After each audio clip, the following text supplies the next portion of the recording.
L'herpès toucherait 12 millions de Français environ, bouche, organes génitaux, œil. Les localisations sont variées. On voit ça tout de suite avec mes invités.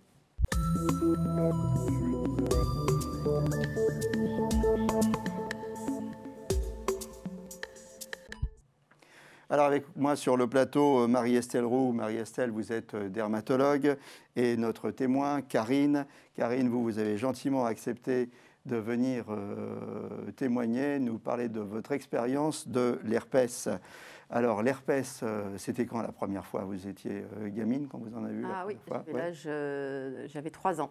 3 ans? Oui. Ah. Et vous vous en rappelez ou on vous l'a dit? Alors je m'en rappelle par rapport aux photos, parce que je le vois sur mon visage. Et effectivement, après, je pense que maman a toujours été là pour me remémorer un peu les souvenirs. Mais parce que sur toutes les photos de famille, vous avez un... Ouais. Et ça se mettait juste au-dessus des lèvres et j'avais une belle croûte. Et comment ça se passait? Il se déplaçait, il faisait un peu le wear, À c'est cette toujours au même époque-là, pas endroit? du tout. Non. Il était toujours au même endroit. C'est pour ça qu'aujourd'hui, j'ai une petite cicatrice. Oui. Ouais.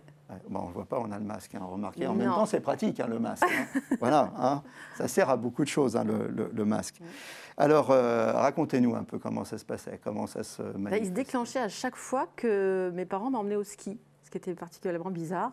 Avec le froid, à l'époque, c'était comme ça. Et donc, maman me le soignait avec une crème. À l'époque, je ne sais pas du tout quelle était cette crème-là. Je pense qu'il n'y a pas beaucoup de soins. Et après, j'ai eu des piqûres. Des piqûres de quoi, je ne sais pas, qui a soulagé pendant un moment donné cet herpès. Et c'était le froid ou c'était plutôt le soleil? À l'époque, c'était le froid. C'était le froid. Ouais. Et bien plus tard, c'était le soleil. D'accord. Oui, parce que je ne l'ai plus du tout eu quand les périodes étaient froides et je le déclarais quand il faisait très chaud. Et alors, comment c'était? C'était un gros machin? Alors, après, au-dessus de la lèvre, ça, il est parti, je pense que j'ai dû l'avoir jusqu'à 8-10 ans. Et après, ça s'est déclenché sur ma lèvre comme un bouton de fièvre. D'accord. Il s'est stoppé complètement sur le haut de la lèvre. Je ne l'ai plus du tout eu à ce niveau-là. Il est descendu et j'avais des fois des chapelets toujours au même endroit. D'accord, des chapelets. Donc là, ce n'était pas un bouton, mais c'était plusieurs. Des petits boutons comme ça. Et ça doit être gênant, ça vous a pourri votre adolescence, non? Plus ou moins, oui, ça c'est sûr. Parce qu'on avait toujours un petit peu de crème bien blanche sur le haut de la lèvre. C'était pas terrible, quoi. Ah, ouais. Et puis c'est vrai que c'était pas beau parce moi j'étais toujours en train de le gratter, d'enlever la croûte, ça ressaignait. C'était pas top, quoi. Ouais. Alors, on s'y habitue à cet herpès. On sait qu'il va arriver, non? Oui. C'est quoi les symptômes? À un moment donné, oui, bien sûr, tout à fait. Ça picote et je le sens gratter au niveau de ma lèvre, toujours au même endroit, un emplacement toujours identique. Donc là, vous savez que... Je prenais à l'époque, voilà, je préférais prendre ce qu'il fallait avant. J'ai été soignée pas mal de temps sous un traitement isoprinosine. Alors ça, il faut demander à Marie parce que je ne sais pas du tout. On va voir après les traitements. Ouais. Là, on parle de la vie, ouais, en fait, ouais. avec l'herpès. Et les crises, alors c'était tous les combien, les poussées d'herpès? Ah, moi, j'en avais facilement 2 fois par an. Oui. Ouais. Changement de temps, changement on va dire, de saison, voilà, c'est ça. Après, les moments de fatigue, les contrariétés. Le stress aussi, stress, ouais, anxiété, contrariété, ouais. à chaque fois vous y aviez droit. Ouais. Ouais. C'était ça, en fait, les facteurs déclenchants. Et alors, comment... Ça, j'ai mis du temps avant de le comprendre. Ouais. Mais bon, d'un autre côté, une fois qu'on l'a compris, qu'est-ce qu'on peut faire? Pas grand-chose, si? Qu'est-ce que vous faisiez? Non, pas grand-chose, c'est vrai. Oui. Non. Peut-être être moins fatigué, mais l'anxiété, mais après, je sais stress... pourquoi il se déclenchait, quoi. Ouais. C'était surtout ça. Voilà, c'est ça. Pourquoi il vous étiez prévenu, mais malgré tout... il était déjà là, ouais. Voilà. Combien de temps ça dure une poussée d'herpès? Entre le moment où ça commence à picoter et le moment où vous êtes complètement débarrassé? C'est invariable, ces dizaines de jours, c'est réglé comme une horloge, c'est comme ça? Tout dépend comment il est soigné. C'est quoi les contraintes qu'implique l'herpès au quotidien, aujourd'hui? On ne peut pas embrasser les gens, enfin, aujourd'hui c'est pareil, mais on ne peut pas embrasser les gens, et puis bon, c'est vrai que c'est pas très joli, quoi, surtout pour une femme. Après, on vit avec, donc automatiquement, on ne peut pas le camoufler avec du maquillage, ça c'est impossible. Donc pas... Il n'y en a pas trop, quoi. Pas de bisous, pas de maquillage. Alors, pas de maquillage, il ne faut rien mettre sur l'herpès. Non, mais ce que veut dire Karine, c'est que de toute façon, même si on met un peu d'anticerne, quelque chose qui couvre, ça ne suffit pas quand il y a un bouton quand il y a un bouton d'herpès, alors qu'on peut appeler aussi un bouton de fièvre, ça fait une croûte, c'est en relief, donc même si on met quelque chose d'un peu coloré par-dessus, ça va se voir de toute façon. Oui, on appelle ça un bouton de fièvre pudiquement pour ne pas dire qu'on a de l'herpès. Mais le bouton de fièvre et herpès, c'est la même chose. C'est la même chose, oui, c'est la même chose. Ah. Alors le bouton de fièvre, effectivement, comme disait Karine, souvent c'est sur la partie muqueuse de la lèvre, sur la lèvre rouge. Mais le bouton d'herpès, il peut être aussi sur le versant cutané, c'est-à-dire au-dessus de la lèvre, comme pour Karine au début dans l'enfance, ou ailleurs, sur la joue, ou n'importe où sur la peau. Alors pourquoi on a un petit peu de mal à dire qu'on a de l'herpès, alors que finalement ça concerne un Français sur 6, quasiment, l'herpès. Alors, quand vrai on dit 12 millions, on est 65. Oui, c'est très vrai. Sur 6. Voilà. Ça a une connotation un peu péjorative. Alors peut-être parce qu'il existe aussi l'herpès génital, c'est pour ça qu'on n'aime pas. On n'aime pas prononcer un peu, c'est ça. Alors quand on dit herpès, les gens vont penser herpès génital. Quand on dit bouton de fièvre, on voit bien que c'est sur la bouche. Alors peut-être que le mot herpès est plus rattaché à quelque chose de sexuellement transmis, je ne sais pas. Mais c'est vrai que ça a une connotation assez péjorative. On préfère dire j'ai un bouton de fièvre. Et on préfère dire bouton de fièvre. Mais ça ne devrait pas être péjoratif parce que finalement, il y a tellement de monde, tellement de personnes dans la population qui sont concernées par ce virus qu'il n'y a rien de honteux en réalité. Alors par contre, vous, il y a un traitement qui a changé votre vie depuis 7 à 8 ans, c'est ça? Oui, vous prenez. Ça. Alors qu'est-ce que vous prenez? Prenez c'est quoi? C'est des piqûres, des crèmes, des cachets, des pommades, des suppositoires? Dites-nous tout. Non, c'est un cachet, savoir. Tout simplement. Un cachet. Et je fais de la prévention aujourd'hui grâce à Dr Marie-Estelle Roux. Voilà. Mais c'est un cachet que vous prenez tous les jours au long cours, c'est ça? J'en prends pendant une période de 6 mois. Voilà. D'accord. Donc 6 mois, vous prenez les cachets et après, pendant 6 mois, voilà, c'est ça. Et là, vous n'avez plus de crise du tout? Ah non, plus. Même pas une petite fois de temps en temps? Non. Plus du tout. Et dès que je repars au soleil, choses comme ça, où je me sens un peu plus fatiguée, je vais en prendre davantage pendant peut-être une semaine à 10 jours. Et voilà, non, je n'en ai plus du tout. Alors dites-moi, un traitement au long cours comme ça, à vie, si j'ai bien compris, c'est pas embêtant à la fin pour le foie, pour... Alors, en termes de traitement préventif, on a à notre disposition des comprimés, un médicament antiviral, antiherpétique, qu'on peut prendre au moment des crises et qu'on peut prendre aussi, on le prescrit chez les personnes qui ont une poussée tous les 2 mois ou plus, enfin qui ont vraiment des poussées récurrentes ou qui sont très gênées socialement par leur bouton de fièvre. Enfin, il y a plein de raisons pour lesquelles on peut les prescrire. Donc les gens qui ont des poussées récurrentes comme ça, on peut les mettre sous traitement préventif pendant 3 mois, voire 6 mois, voire 12 mois. Ça leur permet de retrouver une période de tranquillité. Et puis après, les patients se connaissent et ils vont pouvoir le prendre, par exemple, quand ils vont au ski, quand ils vont à la mer, qu'il y a du soleil, quand ils savent qu'ils vont être dans une période de surmenage ou quand ils sont stressés. Voilà. Après, la prise peut être adaptée aux périodes à risque de développer la lésion. D'accord. Oui, on le prend au préventif. C'est-à-dire que les patients herpétiques se connaissent leur corps, connaissent les facteurs déclenchants, soleil, stress, anxiété, fatigue, et quand ils savent qu'ils vont aborder une de ces périodes-là, ils peuvent prendre leur traitement en préventif. C'est ce que vous nous dites. Alors, on va en parler un petit peu plus en détail de ce virus. Alors, ce virus, d'abord, qu'est-ce que c'est ? Alors, c'est un virus qui est un virus à transmission interhumaine. Donc, on le transmet d'une personne à l'autre. Il se transmet par contact direct de peau à peau, ou peau à muqueuse, muqueuse à muqueuse. Voilà. Ça donne des lésions sur la peau qui sont des lésions sur l'épiderme, donc très superficielles, des petites, ce qu'on appelle des vésicules, c'est-à-dire comme des toutes petites bulles qui peuvent se percer et qui donnent à ce moment-là une petite ulcération qui est souvent très douloureuse. Ce virus, il rentre donc par la peau et puis il va migrer le long du nerf sensitif. Il va migrer jusqu'à un ganglion qui se trouve près de la moelle. Et là, il va y rester toute la vie. Parce qu'aujourd'hui, quand on a attrapé le virus, on le garde toute sa vie. Et on ne sait pas ça glisse. On n'a pas de médicaments qui peuvent toute sa vie. C'est-à-dire qu'au fur et à mesure qu'on va vieillir, on ne peut pas dire on aura moins de crises ou ça va s'espacer. C'est toute sa vie. Alors, toute sa vie, il est dans l'organisme. Il est dans ce ganglion qui est localisé près de la moelle. Mais ça ne veut pas dire qu'il va ressortir et qu'il va se manifester toute la vie. Effectivement, au fil des années, il a tendance à moins se manifester quand même. D'année en année, il reste dans ce ganglion, il en ressort moins.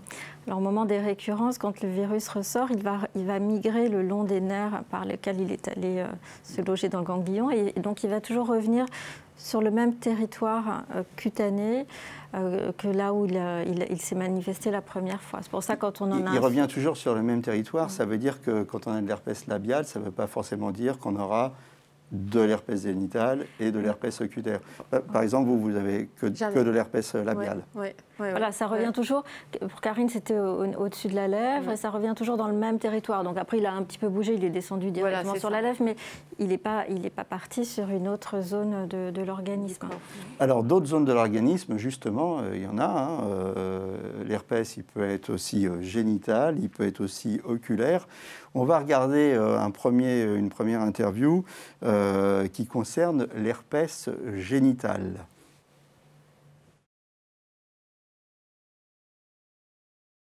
Un herpès génital, c'est une infection sexuellement transmissible dont les lésions vont se situer au niveau de la verge ou des testicules chez l'homme et de la vulve le plus souvent chez la femme.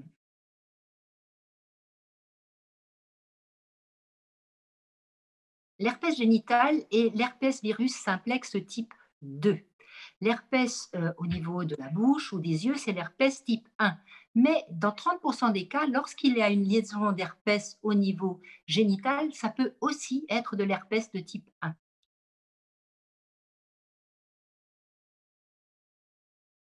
L'herpès génital se transmet pratiquement toujours par les relations sexuelles, c'est bien une infection sexuellement transmissible. Mais il n'est pas impossible non plus que des mains qui auraient touché un herpès buccal viennent contaminer au niveau génital. C'est pour ça que certains herpès génitaux sont de type 1. Les hommes sont aussi touchés que les femmes. Il n'y a pas de différence. Alors, les symptômes, la toute première fois, ça passe parfois inaperçu, ou alors ça peut donner des éruptions au niveau du sexe très importantes avec des signes généraux.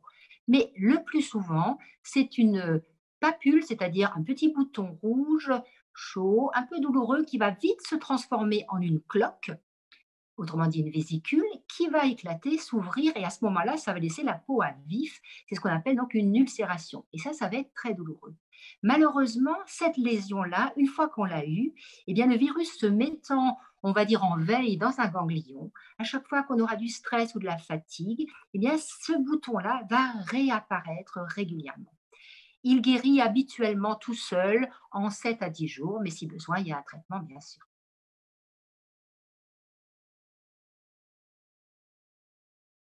Alors, malheureusement, on ne peut pas l'éliminer définitivement. Il restera toujours tapi dans un ganglion. Et si on a des bonnes défenses immunitaires, on fera moins de récurrences. Le traitement fait appel à des médicaments antiviraux, c'est l'aciclovir ou le valacyclovir, qu'on prendra pendant 5 jours pour les récurrences. Pour la primo-infection, on en donne pendant 10 jours. On peut rajouter des soins locaux, bien sûr, d'hygiène et une crème à base du même produit antiviral.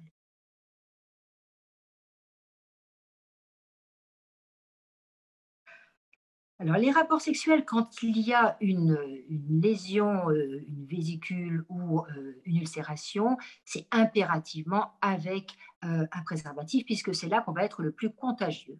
Maintenant, si on a un ou une partenaire qui n'a jamais eu d'herpès, il est vrai qu'on peut être parfois porteur de l'herpès, même au niveau du col ou du vagin, chez la femme, sans qu'il y ait forcément de manifestation. Donc, si on veut être absolument sûr de ne pas transmettre à son partenaire, ce serait préservatif à chaque fois. Mais entre des grandes périodes de récurrence où il n'y a rien du tout, c'est vrai que le virus ne reste pas en permanence dans les sécrétions vaginales, par exemple. Donc, pour faire un bébé, par exemple, on se passera évidemment de préservatif.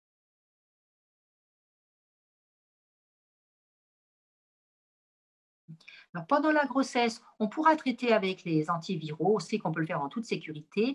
La question se repose au moment de l'accouchement. S'il y a une poussée d'herpès visible au moment de l'accouchement, c'est vraiment la circonstance où on fera une césarienne prophylactique. Il ne faut pas que le bébé soit en contact avec de l'herpès parce que ça peut donner des lésions importantes. Le plus souvent aujourd'hui, on privilégie un accouchement par voie basse. On fait un prélèvement avant, on regarde bien sûr s'il n'y a pas de vésicule en cours d'évolution. On fait donc un prélèvement, on accouche par voie basse et si besoin, dans certaines circonstances, on va donner un traitement à la maman et au bébé.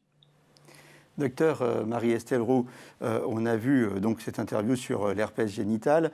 Qu'est-ce qui se passe quand on a un herpès labial et qu'on a des rapports avec son ou sa partenaire?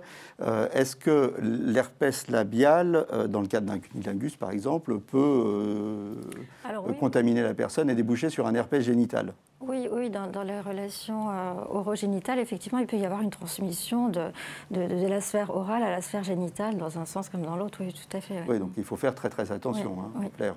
Tout à fait. Il faut être rigoureux là-dessus. Le docteur parlait aussi des défenses immunitaires. Elle disait que plus on a des défenses immunitaires efficaces, donc en clair, on parlait des périodes de fatigue et d'anxiété tout à l'heure, donc plus on a des défenses immunitaires efficaces et moins on a de crises. Alors qu'est-ce qu'on fait pour booster ces défenses immunitaires? Oui, les défenses immunitaires, chez tout un chacun, elles sont très fluctuantes, effectivement. Elles baissent un petit peu quand on est fatigué ou stressé ou déprimé. Elles baissent un petit peu avec le soleil. Après, pour booster ces défenses immunitaires, il faut avoir une vie saine, équilibrée, bien dormir, manger des fruits, des légumes pour avoir des vitamines. Voilà, c'est la vie saine. Une vie saine, en sorte. Alors, moins connu, l'herpès labial, c'est vraiment, tout le monde le connaît. L'herpès génital, tout le monde a entendu parler. L'herpès oculaire. Et là, on est allé interroger un ophtalmologiste pour qu'il nous parle de l'herpès oculaire, qui, dans certains cas, peut être très, très grave. On voit le reportage tout de suite.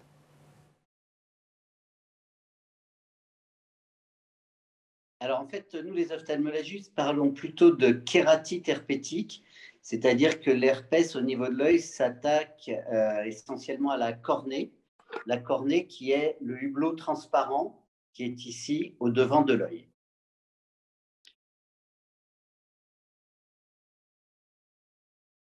Alors tout à fait, c'est le virus HSV1 la plupart du temps, beaucoup plus rarement le virus HSV2 qui est le virus gynécologique. Mais les deux peuvent se retrouver au niveau de l'œil en sachant que le plus fréquent, c'est le HSV1 et que la plupart du temps, les patients qui ont une atteinte oculaire ont eu préalablement des poussées d'herpès labial. Alors, l'herpès oculaire, comme l'herpès labial, comme l'herpès gynécologique, se transmet par contact direct.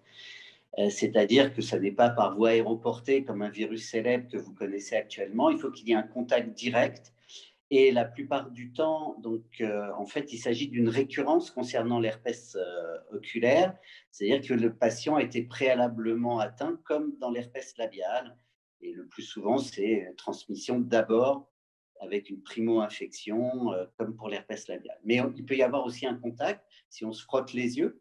Quand on a une atteinte oculaire et qu'on va toucher, par exemple, les yeux de quelqu'un d'autre, on peut le transmettre directement.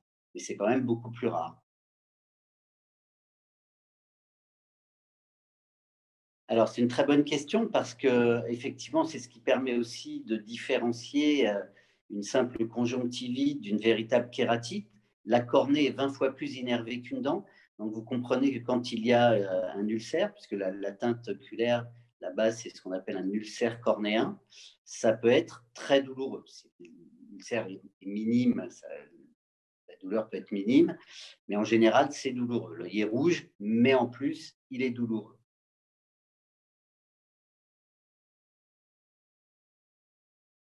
Donc, dans les deux cas, la conjonctive va être rouge. Donc, il y aura cette inflammation de la conjonctive.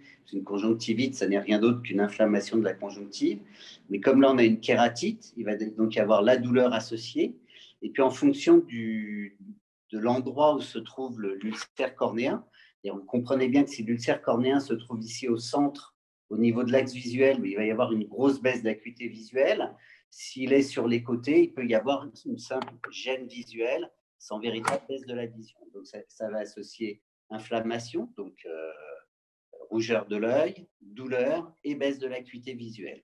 Pour nous, ophtalmologistes, ces 3 symptômes, c'est un petit peu ce qu'on appelle une urgence. Ça fait partie des urgences ophtalmologiques et le patient doit être vu dans les heures ou en tout cas vraiment dans les jours qui suivent. Alors, comment on gère les crises? Déjà, en examinant le patient et en faisant, on verra un petit peu tout à l'heure, il y a certaines formes qui sont des formes graves.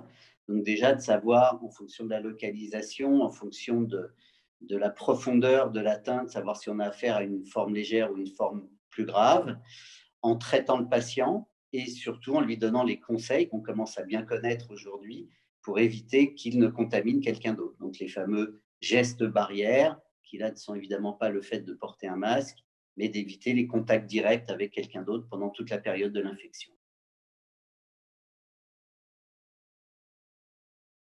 Alors, les formes graves, elles sont, on va dire, de 2 ordres, soit en fonction de l'étendue géographique, on va dire, de l'atteinte. C'est-à-dire qu'il faut bien comprendre que s'il y a juste une toute petite partie de la cornée qui est atteinte, ce fameux ulcère qui est caractéristique pour nous, qu'on appelle dendritique, qui ressemble un petit peu à une sorte d'arborescence assez fine, et que c'est relativement périphérie, ça sera une forme légère.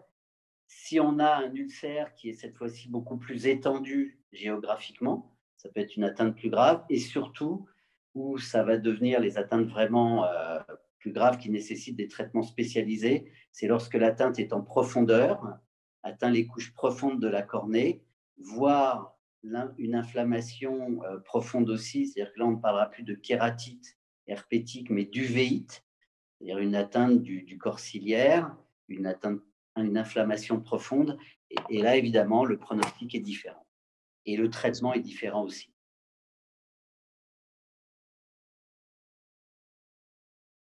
Alors, le traitement spécifique ophtalmologique, c'est l'utilisation de molécules comme la cyclovir, mais en pommade ophtalmologique et non pas en crème, comme c'est utilisé en dermato.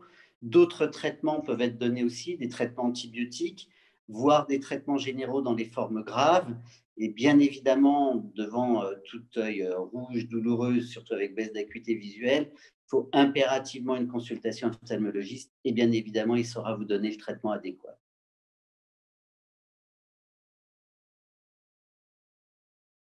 Comme pour tous les herpès, non. Hein, mais malheureusement, vous savez, on parle beaucoup de vaccins pour les virus actuellement. Il n'y a pas de vaccin pour l'herpès oculaire comme pour tous les autres herpès. Et donc, les seuls traitements qu'on a actuellement, ce sont des traitements antiviraux. Par contre, on a des traitements antiviraux qui fonctionnent bien dans l'herpès, comme pour les autres herpès, avec des formes évidemment particulières pour l'œil, qui ont été développées pour l'œil. Alors, le docteur Thierry Bury parlait de la cyclovir et de pommade, et il précisait bien que cette pommade qu'on retrouve en version dermato, c'est pas la même qu'on se met dans l'œil, hein, même si c'est la même molécule. Oui, hein. On est bien d'accord. Hein. Oui, c'est vrai que sur la peau, on va mettre une crème, et c'est vrai que pour l'œil, ils utilisent une pommade ophtalmique qui est vraiment spécifique. Oui. Donc il ne faut pas, quand on a une crise d'herpès oculaire, en plus se mettre de la cyclovir dans l'œil. Ça n'a rien arrangé du tout. Alors, est-ce que dans certains cas, ça peut être grave? On a vu que c'était dérangeant, l'herpès, mais est-ce que ça peut être grave parfois? Alors oui, donc il y a effectivement un impact psychologique qui est important, mais il y a des formes de gravité. Donc chez les personnes immunodéprimées, on en a parlé, on parlait de l'immunité, c'est vrai qu'il faut quand même avoir une immunité pour se défendre. Donc chez les personnes immunodéprimées, chez les personnes qui ont de l'eczéma, s'il y a un herpès qui se surajoute à un eczéma, l'herpès peut vraiment s'étaler sur toute la zone concernée par l'eczéma et ça peut donner des formes très graves. Donc ça, c'est très... il faut faire très attention aux personnes qui souffrent d'eczéma, de ne pas les contaminer avec l'herpès. Il peut y avoir des formes graves. Alors, chez les nouveau-nés, donc là, ma consoeur gynécologue en a parlé.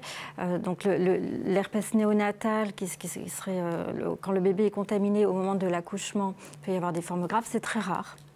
Mais ça, ce sont les formes graves. Et puis... Je vais vous aider. On arrive au terme de l'émission. On va donner quelques conseils. Voilà. La grossesse, mais on en a parlé tout à l'heure. Voilà, on en a parlé tout à l'heure. Quelques conseils de base. On arrive, il ne nous reste plus qu'une minute d'émission. On n'arrache pas les croûtes? Alors non, on n'arrache pas les croûtes parce que sinon le risque cicatriciel augmente effectivement. Voilà. On ne se met pas de produits alcoolisés sur la Non, bouche, puis ça fait pas de mal. maquillage, pas de choses comme ça. Des crèmes à base de cortisone? Non, c'est déconseillé, ça favorise la réplication virale. Ouais. Voilà, donc on n'utilise pas tout ça. Un dernier mot?